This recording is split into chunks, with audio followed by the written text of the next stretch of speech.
Bismillahirrahmanirrahim. Assalamualaikum warahmatullahi wabarakatuh. Alhamdulillah nahmaduhu wa nasta'inuhu wa nastaghfiruh wa na'udzu billahi min syururi anfusina wa min sayyiati a'malina. May yahdihillahu fala mudhillalah wa may yudlilhu fala hadiyalah. Rabbi shrah li sadri wa yassir li amri wa hlul 'uqdatam min lisani yafqahu qawli. Amma ba'du. Puji syukur marilah kita panjatkan kehadirat Allah Subhanahu wa taala atas segala nikmat dan karunia-Nya. Sore hari ini kita masih istiqomah untuk taqarrub ilallah, untuk mendekatkan diri kepada Allah Subhanahu wa taala dengan beribadah sosial, dengan ibadah tolabul ilmi. Semoga sisa kehidupan kita itu terus bermanfaat, terus memberikan arti dan makna bagi kehidupan kita. Karena kita tidak tahu sampai kapan batas perjalanan kita masing-masing. Hari ini kita merasakan sehat, belum tentu besok kita masih bisa berkumpul seperti ini. Inilah misteri kehidupan, sehingga kita senantiasa berusaha semaksimal mungkin untuk mengisinya dengan beribadah, beramal, ahsanu amala, sebaik-baik amal atau sebaik-baik amal untuk kita tunaikan, untuk kita lakukan. Hari ini insya Allah kita akan membahas bagaimana kita mewujudkan atau mengimplementasi konsep keluarga sakinah. Jamaah yang berbahagia, setiap orang dan bahkan setiap keluarga itu mendapatkan kehidupan keluarga yang bahagia dan yang sejahtera. Yang bisa kita rasakan, yang bisa kita lihat hanya secara fisiknya. Barangkali orang yang datang ke masjid atau orang yang menunaikan ibadah yang terlihat, tapi banyak aspek rohani yang sebenarnya tidak bisa kita lihat, tidak bisa kita nilai secara kasat mata, karena itu adalah tergantung dari amal kita masing-masing. Bahkan banyak amal rohani yang sifatnya rahasia, tidak bisa dikuantifikasikan atau tidak bisa dilihat dengan didata satu persatu, karena itu adalah sifatnya berupa penghayatan, berupa pengamalan dari apa perjalanan kehidupan yang kita lakukan. Maka salah satu upaya untuk mewujudkan dan membangun bagaimana keluarga sakinah itu bisa terlaksana itu adalah dalam kehidupan kita sehari-hari. Nanti akan kita lihat beberapa langkah-langkah yang bisa kita lihat atau bisa kita amati dalam perjalanan kita. Jadi bagaimana kita mewujudkan keluarga sakinah? Ini pertanyaan bagi kita sekalian. Bukan berarti yang ngomong ini sudah sakinah itu ya. Amin. Ya. Tapi kita berikhtiar bersama-sama. Karena ini adalah konsep yang ideal, konsep keluarga yang diharapkan, yang dicita-citakan itu. Nah, untuk mewujudkan keluarga sakinah, ini adalah upaya untuk mewujudkan keluarga yang harmonis, keluarga yang penuh kasih sayang dan bahagia berdasarkan prinsip-prinsip Islam.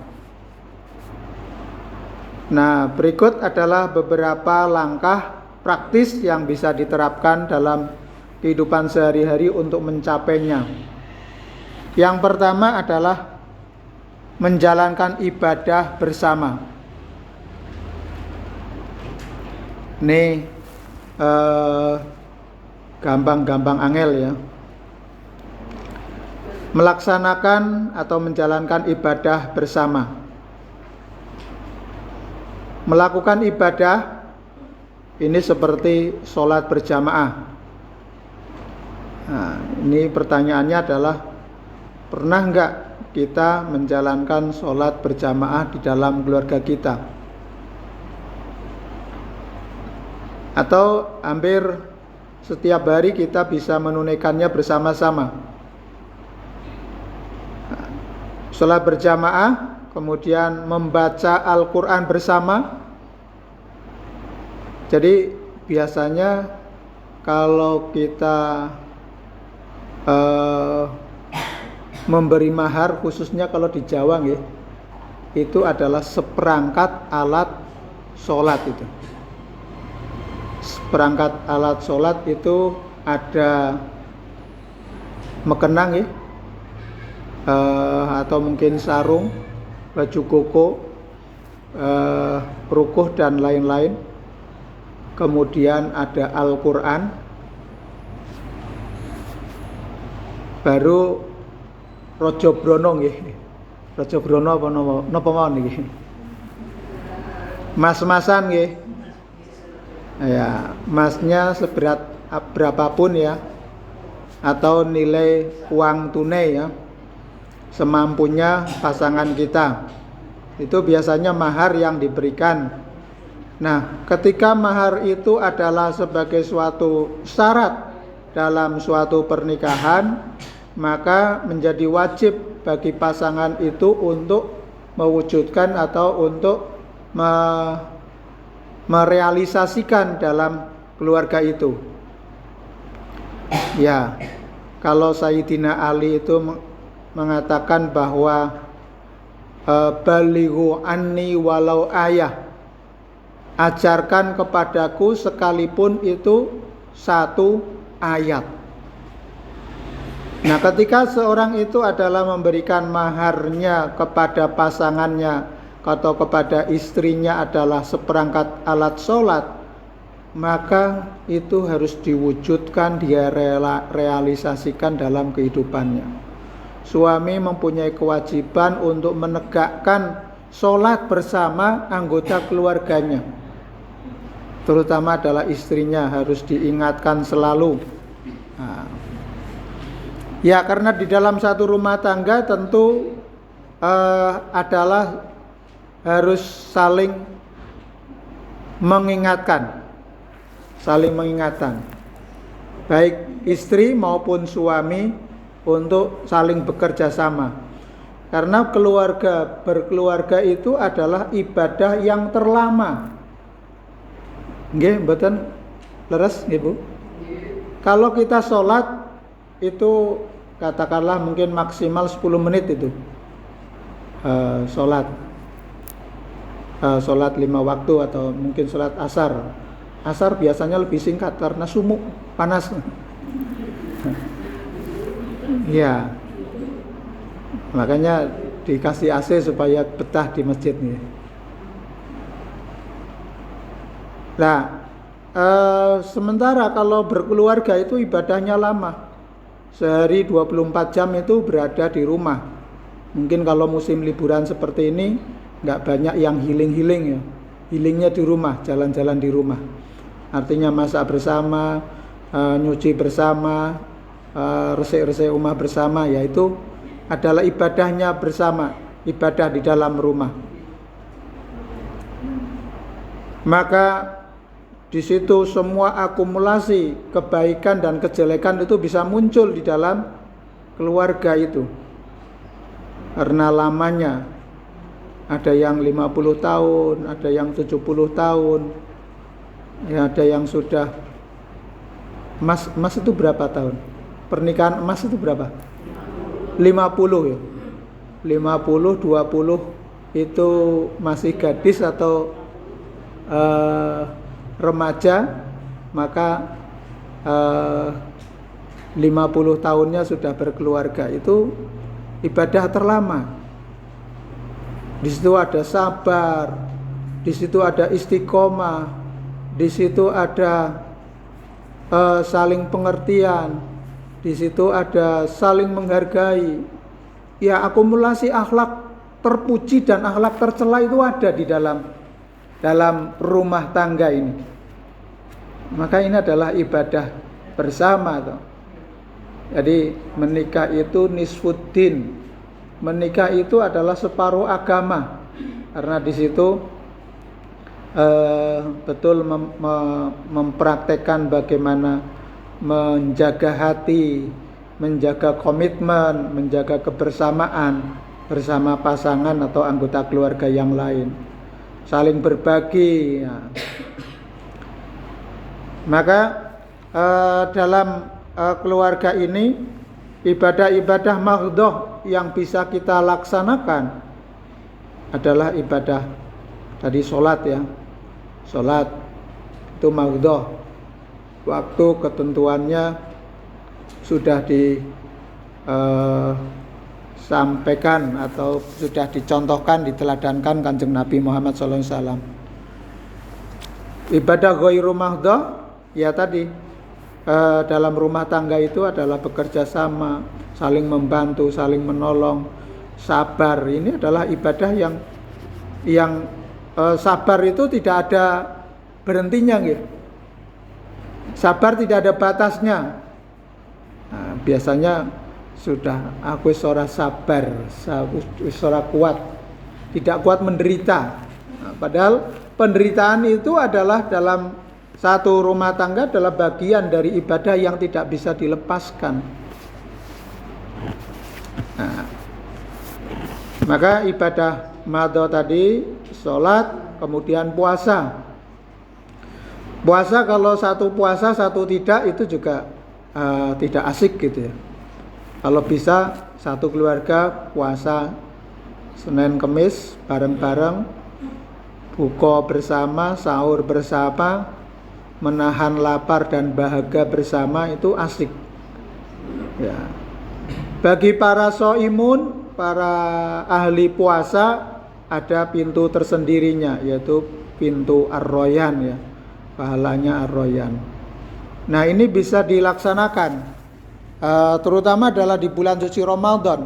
Kebersamaan di dalam ibadah ini betul-betul asik, terasa bahwa di dalam mempererat hubungan antar anggota keluarga ini menanamkan nilai-nilai spiritualitas di dalam ibadah yang kita lakukan. Kalau puasa, maka ketika melakukan sesuatu yang negatif, ini shaimun, marah bisa terkendali. Nah, ini di dalam nilai-nilai yang dapat ditangkap atau dapat dilaksanakan atau dapat diterapkan di dalam keluarga. Puasa. Kemudian zakat, tentu ada zakatul fitrah dan ada zakatul mal. Zakat fitrah adalah zakat jiwa, di mana setiap anggota keluarga yang lahir sebelum sholat Idul Fitri maka wajib dikeluarkan 2,5% untuk ditunaikan zakatnya. Nah, itu adalah zakat jiwa. Sementara zakat mal adalah akumulasi dari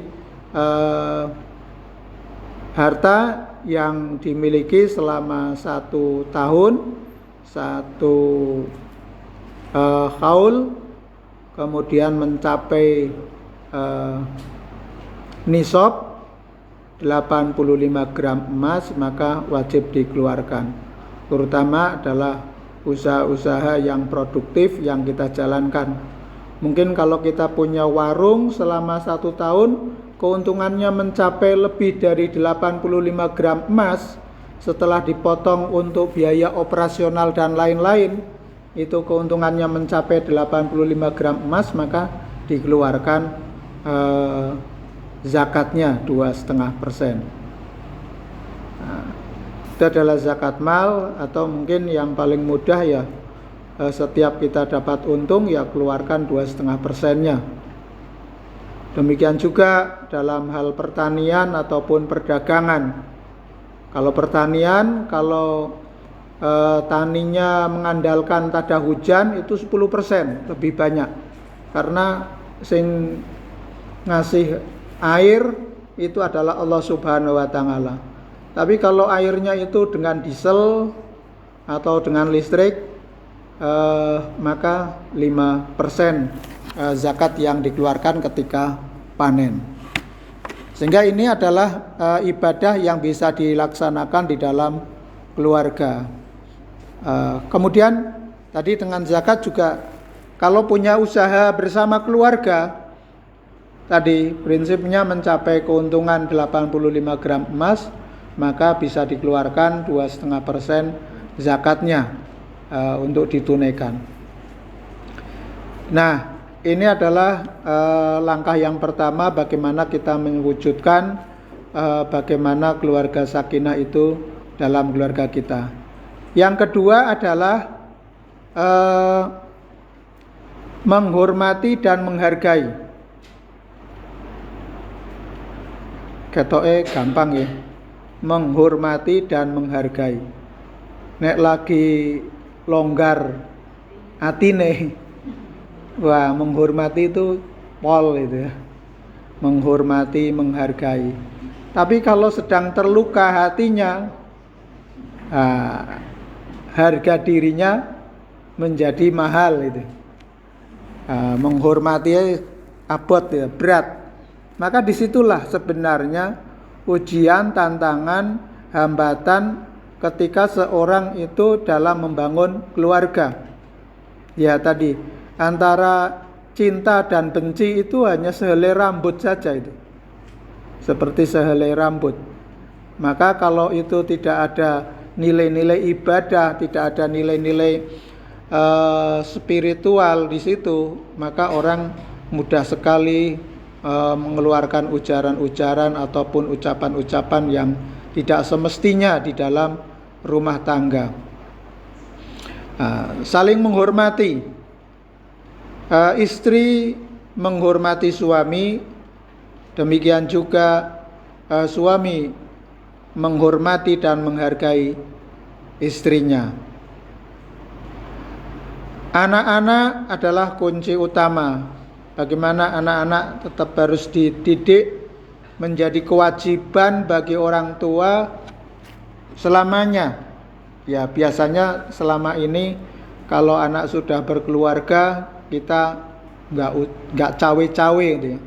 Sudah punya maligai sendiri, mereka sudah punya otoritas. Tapi kaitannya dengan hak sebagai anak, ketika perilaku anak itu tidak sesuai dengan prinsip-prinsip syariat, ya harus kita tegur, harus kita sampaikan, selama itu dalam batas memang sebagai hubungan kewajiban seorang ibu atau seorang bapak terhadap anaknya. Sehingga prinsip menghormati, menghargai ini terus diutamakan. Jadi anak-anak kita juga harus kita didik, harus kita tanamkan nilai-nilai menghormati dan menghargai. Bagaimana kita mendengar, menjadi pendengar yang baik kepada pasangan kita, menjadi anggota keluarga kita, kemudian memberikan perhatian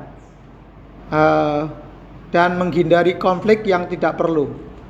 Nah, kadang-kadang kalau satu rumah tangga dengan dua priuk, ya, atau mungkin kalau di itu pondok mertua indah gitu ya. Jadi ada menantu dan ada mertua itu. Nah ini memang harus karena ada dua nahkoda itu. Ya tali ulur ya. Mungkin jamaah sudah pernah mengalami ya. Saya juga pernah mengalami gitu. Sebaik-baik dalam rumah tangga ataupun dua rumah tangga itu pasti ada gesekannya, ada perbedaannya. belum hanya memenuhi kebutuhan sabun saja, katakanlah sabun deterjen itu ya. Sapa sing tuku, sapa sing nyiapke, ini kok rajin banget nyuci karena ora tuku sabune. Nah, ini hal-hal yang kecil tapi sering. Nah, ini yang sering saya sebutkan sebagai kerikil-kerikil rumah tangga itu ya. Sepele tetapi bisa menjadi tadi, apabila ini digelindingkan, dikhotbahkan di luar, oh ini menantu saya seperti ini, akhirnya menjadi tadi tidak nyaman kalau sampai terdengar kepada yang bersangkutan. Nah, ini memang bagaimana menghindari konflik yang tidak perlu. Ya, kalau memang ada kebiasaan mungkin sebelum datangnya menantu ada kebiasaan seperti ini, kemudian datang menantu ada yang berubah, katakanlah, maka harus dibicarakan, harus disampaikan, harus dikomunikasikan. Terutama adalah kewajiban-kewajiban mana yang harus dipikul bersama-sama itu. Ya, mungkin sabun, mungkin listrik, mungkin telepon, mungkin internet dan lain-lain ya. Karena di dalam rumah tangga sekarang ini pulsa itu kebutuhan utama itu ya. Untuk komunikasi ataupun untuk pembelajaran. Nah, ini terus harus dijaga bagaimana kita menghormati, menghargai semua anggota keluarga yang ada. Selanjutnya adalah yang ketiga adalah kita membangun komunikasi yang baik. Komunikasi yang baik itu komunikasi yang terbuka, jujur, sangat penting ya. Terbuka dan jujur. Berbicara secara terbuka tentang perasaan, harapan, dan masalah yang dihadapi dapat mencegah miskomunikasi dan mempererat ikatan keluarga. Nah, yang sering adalah yang satu komunikatif, yang satunya pasif itu. Nah, bagaimana ini untuk membangunnya, untuk membangunkan kembali supaya komunikasinya itu tidak selenco. Ya, harus disampaikan. Persoalannya adalah biasanya adalah persoalan waktu. Komunikasi setelah bekerja, atau paling tidak biasanya adalah seseorang biasanya ada istilahnya ritme biologisnya atau ritme pikirannya itu.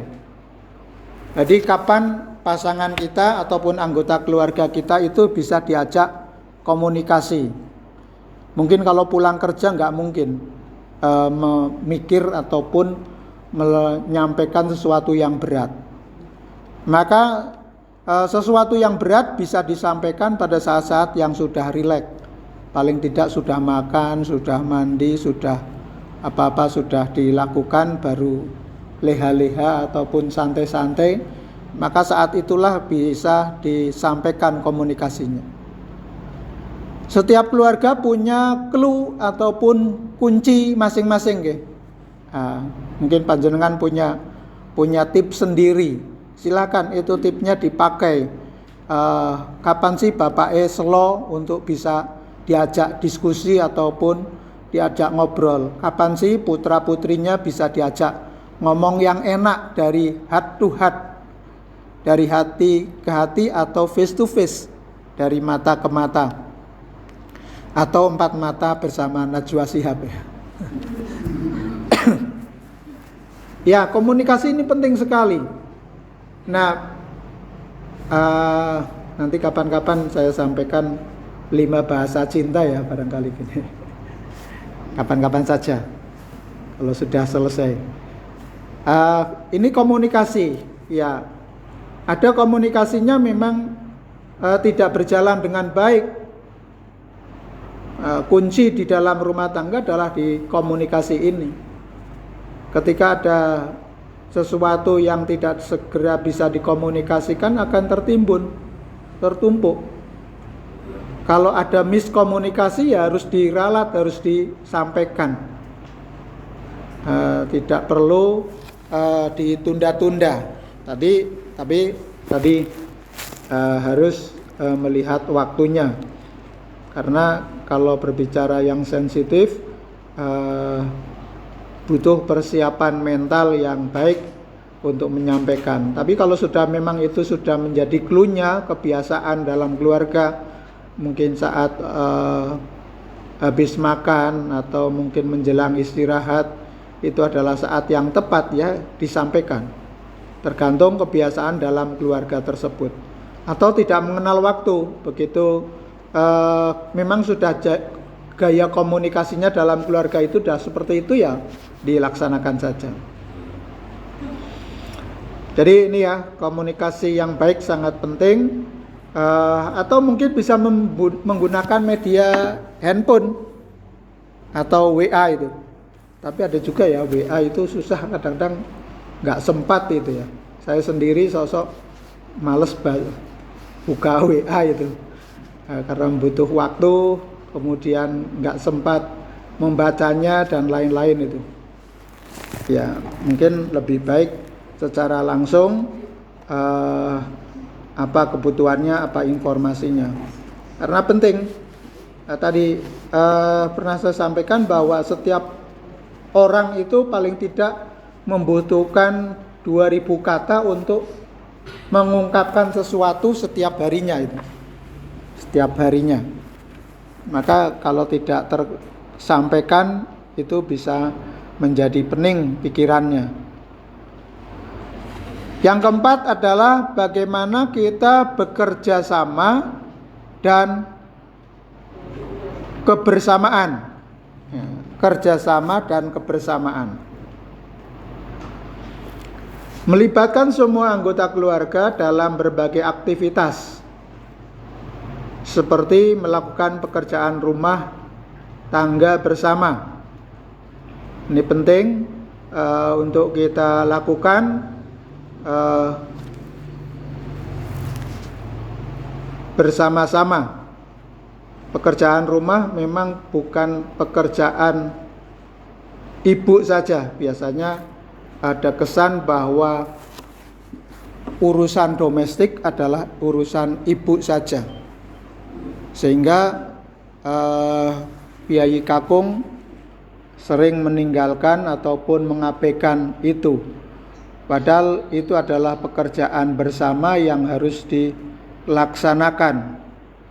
Ya, seperti membersihkan, menyapu, ngepel, dan lain-lain. Ini adalah bukan pekerjaan domestik ibu rumah tangga saja, tapi adalah pekerjaan bersama. Sehingga setiap anak harus ditanamkan mampu bisa melakukan. Sekalipun di rumah kita punya asisten rumah tangga, tapi perlu kita berikan pelajaran kepada anggota keluarga kita supaya berbagi pekerjaan.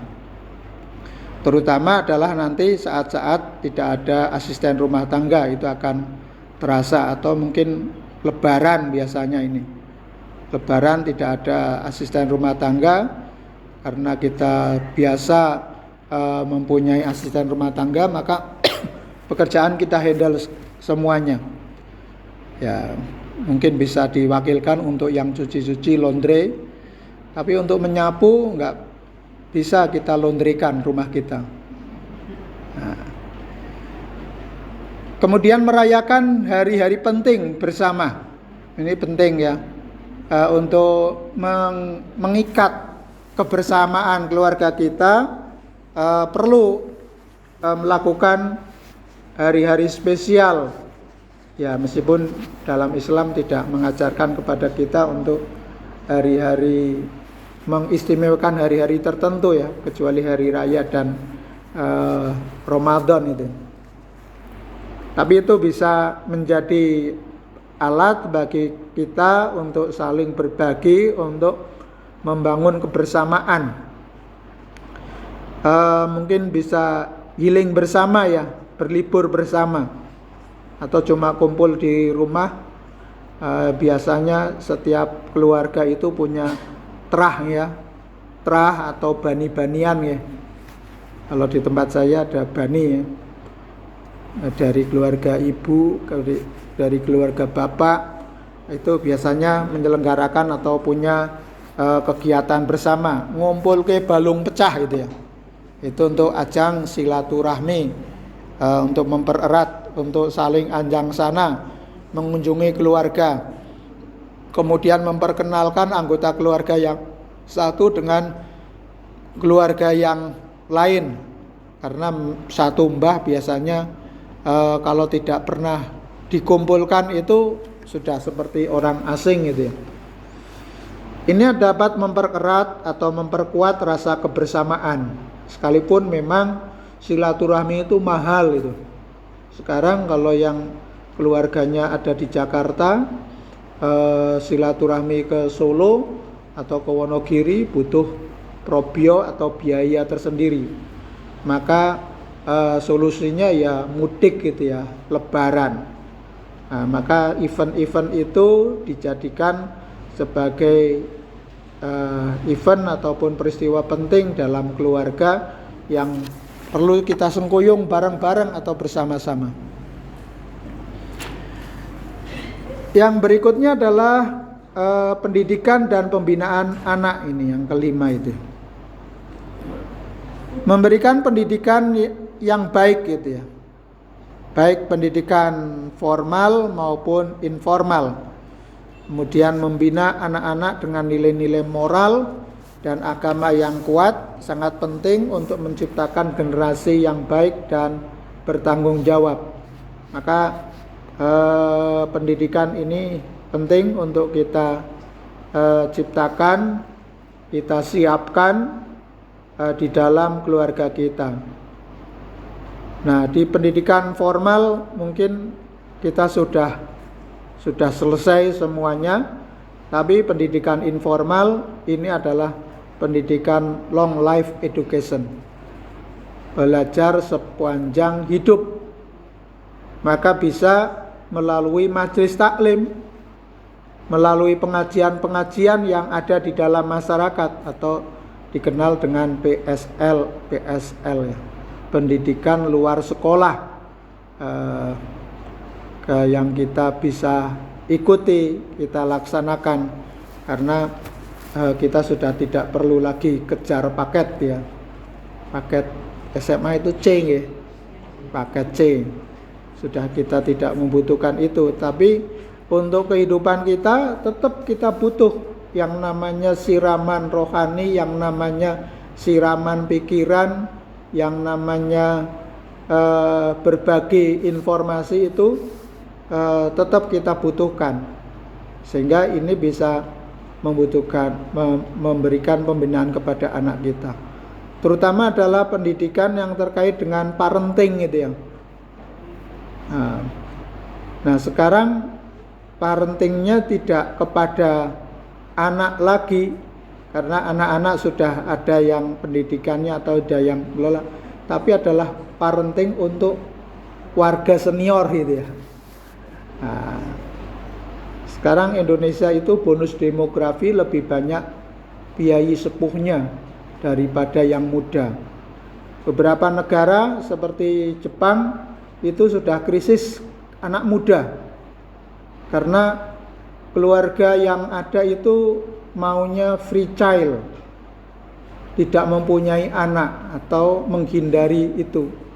Banyak yang melajang ataupun lebih mengejar karir daripada keluarga, merasa bahwa keluarga itu menjadi beban, karena tadi berpikir individualis, merasa bahwa sudah bisa bekerja, bisa mencukupi kebutuhannya,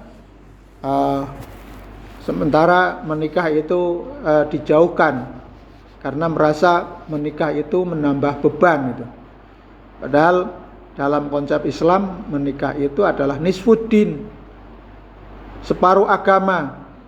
Di situ adalah suatu kewajiban atau bisa pada level kewajiban seseorang itu untuk menikah apabila tadi syahwatnya sudah tidak bisa terkendali. Maka di dalam hukum menikah itu bertingkat-tingkat, ada yang wajib, ada yang sunnah, ada yang makruh. Tapi kalau yang sampai makruh ataupun mungkin haram, kalau menikah itu pelan justru membuat sengsara hidupnya. Maka hukum nikah itu berbeda-beda tergantung dari individu atau masing-masing. Tapi bagi yang tidak mampu lagi untuk menahan dirinya, syahwatnya, menjaga kemaluannya dari perbuatan maksiat, itu adalah menjadi wajib untuk menunaikan atau melakukan pernikahan. Tapi sejatinya Islam sesuai dengan sunnah Nabi, bahwa menikah itu adalah sesuai dengan sunnah Nabi. Karena Allah menciptakan manusia itu adalah untuk berpasang-pasangan sesuai jodohnya masing-masing. Baik di dunia maupun nanti di akhirat akan dipertemukan jodohnya masing-masing. Maka pendidikan anak ini adalah sangat penting, sehingga perlu didesain setiap keluarga itu merencanakan anaknya, pendidikannya atau mungkin cucu-cucunya disiapkan. Paling tidak tadi pendidikan 12 tahun itu pendidikan wajib, 9 tahun, 12 tahun ya, sampai pendidikan SLTA paling tidak. Karena dengan pendidikan itu seseorang itu bisa berdikari, bisa mandiri, bisa menjadi modal untuk mencari pekerjaan yang sesuai dengan bidangnya. Kemudian yang keenam adalah keteladanan. Keteladanan. Orang tua harus menjadi teladan yang baik bagi anak-anak mereka. Jadi keteladanan itu bukan hanya dari ibu saja. Oh, yang rajin baik ikut pengajian atau majelis taklim ibunya saja. Tapi juga bapaknya juga harus, karena bapaknya akan menjadi model bagi anak-anaknya. Jadi pengasuhan yang baik dari keluarga adalah diasuh dari ayahnya maupun ibunya. Dari kedua-duanya. Lah bagaimana kalau seseorang itu adalah menjadi single parent atau menjadi orang tua tunggal atau sudah ditilar oleh kakungnya? Maka sifat-sifat kebapaan bisa dilihat dari anak laki-laki ataupun mungkin dari pamannya atau dari pakdinya. Itu bisa dicontohkan di situ, bisa ditransformasikan. Sekalipun keluarga itu mungkin keluarganya adalah perempuan semuanya dalam satu keluarga itu. Tapi penting anak-anak itu untuk mendapatkan model pendidikan dari ayah dan pendidikan dari ibu. Saya mungkin pernah menangani satu kasus. Ya, ini proses perceraian ya. Nah, bapaknya dengan ibunya itu konflik. Nah, melibatkan anaknya. Anaknya, ibunya ngajak anaknya musuhi bareng-bareng bapaknya. Nah, ini yang salah. Nah, mestinya adalah kalau konflik atau perbedaan ya sudah pada suami atau istri sudah berdiri, jangan libatkan anak. Anak jangan dilibatkan di dalam konflik, sehingga dia akan dapat pengasuhan dari ayahnya dan juga dapat dari ibunya. Jangan ketika kepada dengan anak kemudian sama-sama musuhi bapaknya, atau sebaliknya ketika anak perempuan, anak laki-laki dilatih untuk memusuhi ibunya. nanti akan menjadi trauma itu. Nah, hal-hal yang semacam ini harus dijaga. Jadi anak laki-laki juga harus mendapatkan bagaimana kasih sayang, kelembutan seorang ibu. Demikian juga seorang anak perempuan harus mendapatkan sifat-sifat maskulinitas. Sehingga dia ketika menghadapi masalah yang berat itu yang muncul rasionalitas dan kekuatannya. Sampai pada dia mampu melindungi dirinya sekuat bapaknya melindunginya. Sehingga dia tidak mudah terperdaya. Nah, hal-hal yang semacam ini perlu karakter kelelakian harus ditanamkan kepada anak perempuan. Demikian juga karakter feminitas ditanamkan kepada anak perempuan, kepada anak laki-laki supaya mempunyai sifat kelembutan, kasih sayang, yang dimana di masa depannya dia ketika membangun keluarga juga akan memberikan keteladanan yang baik, tidak diskriminatif terhadap gender tertentu. Yang laki-laki tidak membenci perempuan, yang perempuan tidak membenci laki-laki, tapi ini adalah dalam satu pertumbuhan psikologis seorang anak itu sama-sama seimbang, sehingga dia kapan harus mencintai pasangannya, kapan harus menghormati pasangannya, kapan harus sama-sama untuk bergandengan tangan untuk mewujudkan cita-cita bersama. Maka Islam menunjukkan sikap dan perilaku yang baik akan membentuk karakter anak sesuai dengan nilai-nilai Islam, dengan keteladanan ini. Jadi memang anak akan mencari model bagi pengembangan dirinya. Ketika seorang ayah itu sudah tidak cukup untuk menjadi model, dia harus mencari idola di luar. Kecenderungannya itu seperti itu. Nah, sekarang yang muncul adalah model-model itu ada yang di TikTok, ada yang di Facebook, ada yang di media-media sosial, itu adalah public figure. Maka itu harus bisa diseleksi, mana yang diambil manfaatnya, mana yang harus diikuti, karena itu semuanya adalah tontonan. Mana yang hanya sekedar tontonan, mana yang sekedar yang itu akan menjadi suatu tuntunan. Tentunya keteladanan itu akan memberikan suatu tuntunan kepada kita, sehingga kita terapkan dalam kehidupan kita. Yang terakhir ini adalah keseimbangan antara dunia dan akhirat. 10 menit tadi. Keseimbangan antara dunia dan akhirat. Wabtagi fima atakallahu darul akhirata wala tansa nasibaka minad dunya wa ahsin kama ahsanallahu ilaika wala tabghil fasada fil ard. Janganlah kalian melalaikan atau melupakan kehidupan dunia kalian. Wabtagi fima atakallahu darul akhirah wala tansa nasibaka minad dunya, dan bagaimana nasib kita ataupun kehidupan kita di dunia ini. Tapi ini mengajarkan keseimbangan antara dunia, kebutuhan duniawi, dan persiapan untuk kehidupan ukhrawi.